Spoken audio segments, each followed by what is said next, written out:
Hello guys, welcome to Greaters अकेड। Myself Nandini. आज हमारा थर्ड लेक्चर है ज्योग्राफी का, चैप्टर 1 का थर्ड पार्ट है आज। तो आप पहले 2 पार्ट पढ़ के आइएगा, आपको तभी समझ में आएगा ये थर्ड पार्ट भी। और थर्ड 2 जो पार्ट हैं आपके, उसके डिस्क्रिप्शन में आपको लिंक मिल जाएगा, तो आप वहाँ से खोलिए उस लिंक को और पढ़ लीजिए। और ये थर्ड एंड लास्ट पार्ट है।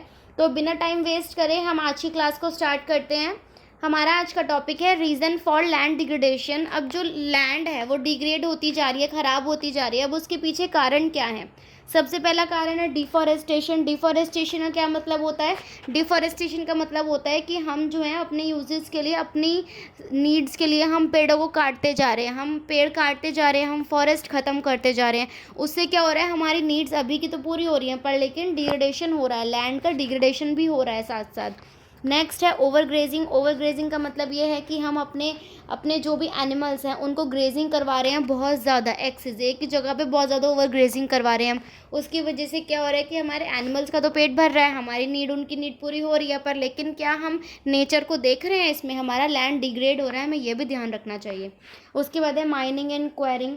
माइनिंग एंड क्वायरिंग का मतलब है कि हमें कुछ जो ज़मीन से जो हमें मेटल्स मिलते हैं, जो हमें ज़मीन से सारे मिनरल्स वगैरह मिलते हैं, हम उनके चक्कर में बहुत ज़्यादा डिगिंग करते हैं, बहुत ज़्यादा माइनिंग करते हैं, क्वायरिंग करते हैं। उस चक्कर में क्या हो रहा है, हमारी लैंड तो डिग्रेड हो रही है ना, मिनरल मेटल्स हम निकाल रहे हैं, ठीक है, बट लेकिन हमारी लैंड तो डिग्रेड हो रही है ना। उसके बाद फोर्थ पॉइंट है हमारा इंडस्ट्रियल एफ्लुएंस। इंडस्ट्रियल एफ्लुएंस होता है जैसे हमने जहाँ पे इंडस्ट्रीज़ बना दी, हमने एक जगह को क्लियर करके हमने इंडस्ट्रीज़ बना दी, या फिर जो इंडस्ट्री से निकलने वाला कूड़ा करकट है वो हम लैंड पे फेंक दिया हमने, उससे भी तो लैंड डिग्रेड हो रही है ना। ठीक है, तो ये आपके 4 रीजंस थे कि लैंड डिग्रेड कैसे हो रही है। रीजंस और भी बहुत सारे हो सकते हैं, बट ये 4 मेन रीजंस हैं, ये आपको लिख के आने हैं पेपर में। नेक्स्ट है way to solve the problem of land degradation. अब हम लैंड डिग्रेड हो रही है, हर एक प्रॉब्लम का कुछ ना कुछ सॉल्यूशन होता है, तो अब हम वेज पढ़ेंगे कि हम कैसे अपनी लैंड को बचा सकते हैं डिग्रेड होने से, या फिर कैसे रोक सकते हैं, या फिर जो हो चुकी है अब उसे कैसे सही कर सकते हैं। सबसे पहला था डिफॉरेस्टेशन, का अपोजिट होता है ओवर एफॉरेस्टेशन। एफॉरेस्टेशन में क्या होता है, ज़्यादा से ज़्यादा पेड़ लगाना, ठीक है ना। हमें ज़्यादा से ज़्यादा पेड़ लगाने चाहिए, जो हमने पेड़ काट दिया उसकी भरपाई के लिए हमें ज़्यादा से ज़्यादा पेड़ लगाने चाहिए। उसके बाद आता है हमारा planting of shelter belts of plants. कहने का मतलब है कि जो शेल्टर बेल्ट्स हैं वो हमें अलग लगानी चाहिए, मतलब कि जहाँ पे ग्रेजिंग वगैरह होती है, जहाँ पे एनिमल ग्रेजिंग करते हैं, उनकी बेल्ट हमें अलग लगानी चाहिए। और हमारी जो क्रॉप्स हैं, जो हमारे पेड़ पौधे हैं, जो हमारे काम के हैं, वो हमें अलग लगानी चाहिए, जिससे क्या होगा कि ओवर ग्रेजिंग नहीं होएगी। फिर उसके बाद है stabilization of sand dunes by growing thorny bushes. अब क्या है कि हमें क्या करना चाहिए, थॉर्नी बुशेस को भी ग्रो करना चाहिए ज़्यादा से ज़्यादा, ताकि एक सैंड का भी स्टेबलाइजेशन बना रहे। अब जब तक पेड़ नहीं होगा वहाँ पे, कुछ नहीं होगा वहाँ पे, तो मिट्टी भी है, मिट्टी की लेयर ख़त्म होती जाएगी, उड़ती जाएगी, पर जब पेड़ होगा तो वो उसको होल्ड ऑन करके रखेगा। तो चाहे कुछ भी हो, चाहे पेड़ हो, चाहे थॉर्नी बुशेस हो, हमें वो लगाने चाहिए। उससे क्या होगा, ये एक आइडियाज़ हैं आपको कि आप कैसे कैसे ग्रो कर सकते हो। आप इवन ये बता रहे हैं कि आप इवन थॉर्नी बुशेस भी ग्रो कर सकते हो, ताकि आपका जो है मिट्टी पे एक पकड़ बनी रहे। ठीक है, उसके बाद है कंट्रोल ऑन ओवर ग्रेजिंग। हमें ओवर ग्रेजिंग पे भी कंट्रोल करना चाहिए। हमने शेल्टर बेल्ट्स लगा ली, ठीक है, बट हमें ओवर ग्रेजिंग पे भी कंट्रोल करना चाहिए। उसके बाद है वेस्ट लैंड, जो है माइनिंग एक्टिविटीज़ हैं, हमारी प्रॉपर डिस्चार्ज और डिस्पोजल का हमें ध्यान रखना चाहिए। जो भी हमारे इंडस्ट्री से वेस्ट निकलता है उसको कैसे, कहाँ पे डिस्चार्ज करना है, वो हमें ध्यान रखना चाहिए। हर चीज़ को प्रॉपरली हमें मैनेज करना चाहिए। तो ये आपके 5 पॉइंट्स थे कि हम कैसे सॉल्व कर सकते हैं प्रॉब्लम, जैसा कि मैंने ऊपर ही बताया था। रीजंस और भी हो सकते हैं लैंड डिग्रेडेशन के, और वेज भी और हो सकते हैं लैंड डिग्रेडेशन के, बट ये अकॉर्डिंग टू बुक मैंने बताया है, ठीक है, आपके अकॉर्डिंग टू एनसीईआरटी चैप्टर में जो दिया हुआ वो उसके अकॉर्डिंग मैंने बताया। उसके बाद है कि जो सॉइल है हमारी, वो हमारे पास एक एज अ रिसोर्स कैसे है।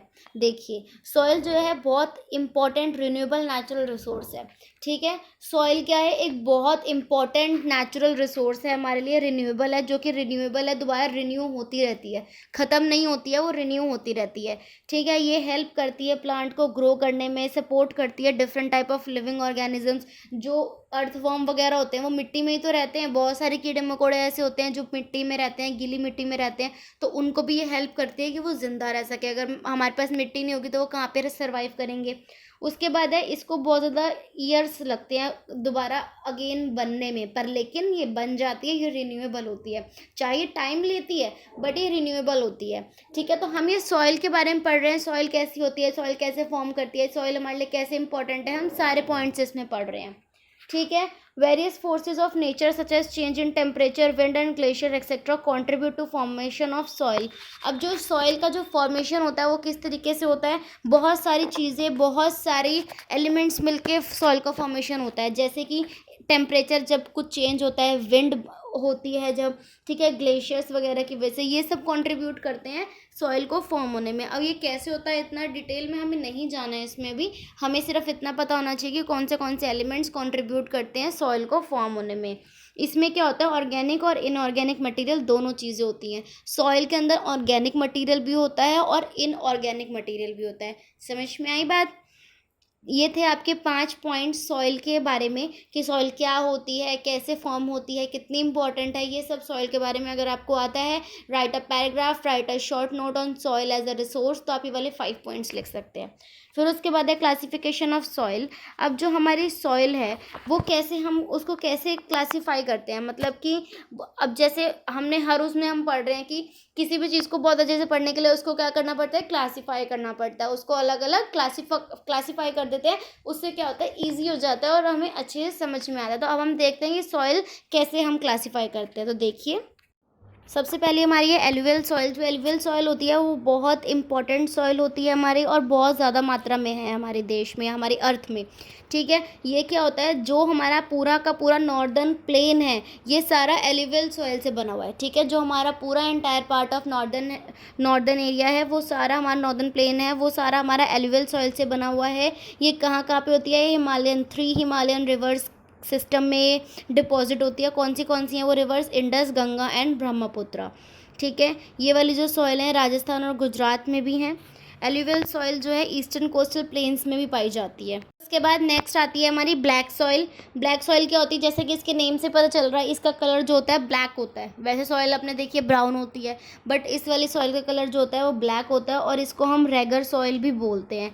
ब्लैक सॉइल जो होती है ना, वो कॉटन वगैरह ग्रो करने के लिए सबसे बेस्ट मानी जाती है, और इसको ब्लैक कॉटन सॉइल भी बोलते हैं। जो क्लाइमेटिक कंडीशन होती है ना पेरेंट रॉक मटेरियल की, वो इंपॉर्टेंट फैक्टर होता है कि ब्लैक सॉइल कैसे बनती है, हमें ये इंपॉर्टेंट पेरेंटल वो चाहिए होता है, क्लाइमेटिक कंडीशन चाहिए होते हैं जिससे कि ये बनती है।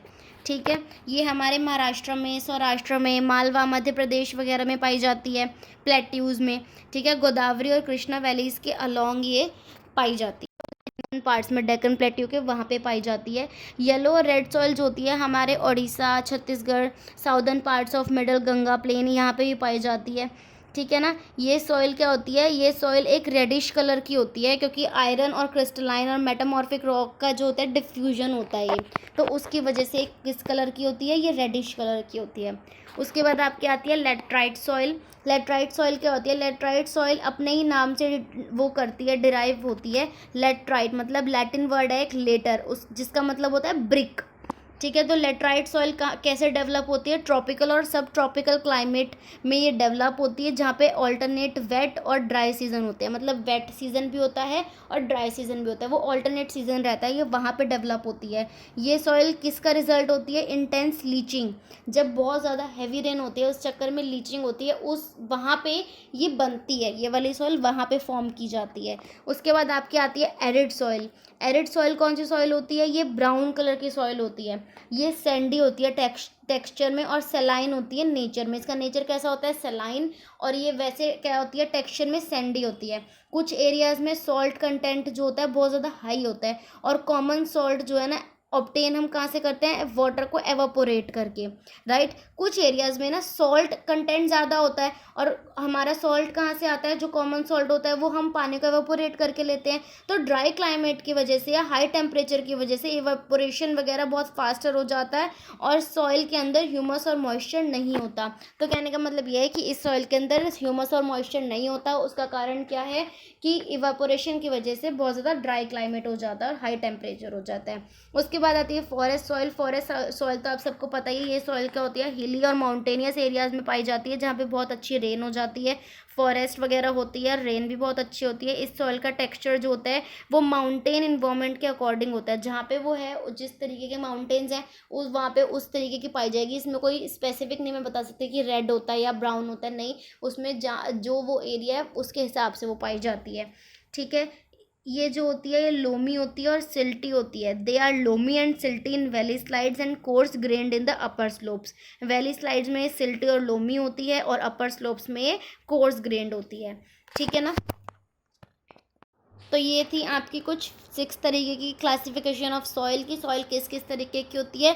ये आपका इंपॉर्टेंट टॉपिक है, इसमें से आपको कोई ना कोई सॉइल को क्लासीफाई करने के लिए ज़रूर आता है।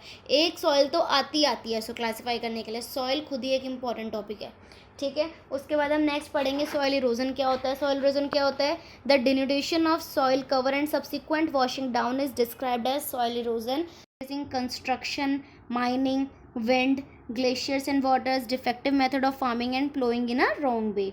उसके बाद हमारे यहाँ पे कुछ आपके अब ये वाला चैप्टर यहाँ पे ख़त्म हो गया, पर लेकिन कुछ आपके यहाँ पे इम्पॉर्टेंट वर्ड्स हैं या फिर आप इम्पॉर्टेंट डेफिनेशंस बोल सकते हो। किसी किसी इंपॉर्टेंट टर्म्स की मैं डेफिनेशन आपको करा देती हूँ।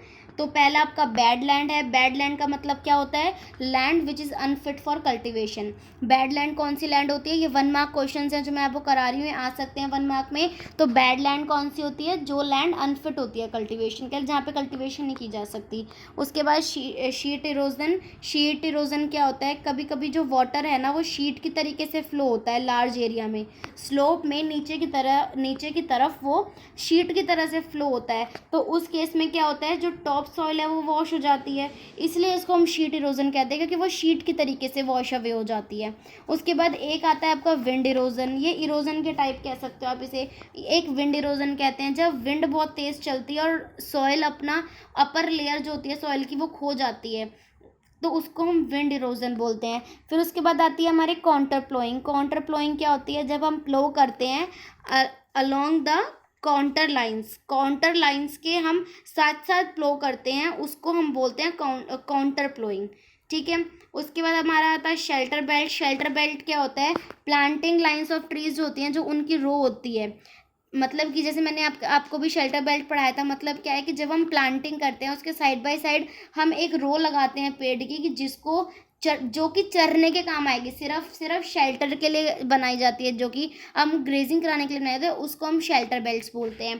तो गाइज़ यहाँ पे आपका चैप्टर ये वाला ख़त्म होता है। इसमें जो जो इंपॉर्टेंट था मैंने आपको सब करवा दिया है। ये चैप्टर 3 पार्ट्स में तो ज़रूर आया, पर लेकिन मैंने आपको इसको अच्छे से एक्सप्लेन कर दिया है। तो आपको इसके किसी भी पार्ट में कोई भी प्रॉब्लम हो, आप किसी भी बुक से मुझे डाउट पूछ सकते हैं। कोई क्वेश्चन आपको समझ नहीं आया, आप क्वेश्चन से पूछ सकते हैं। मैं 10 ईयर के क्वेश्चन कराऊंगी आपको, पर लेकिन अभी आपको अगर इसमें से कोई भी डाउट है, आप उसमें मुझसे कोई भी डाउट पूछ सकते हैं। कमेंट सेक्शन में कमेंट करके मुझसे पूछ सकते हैं।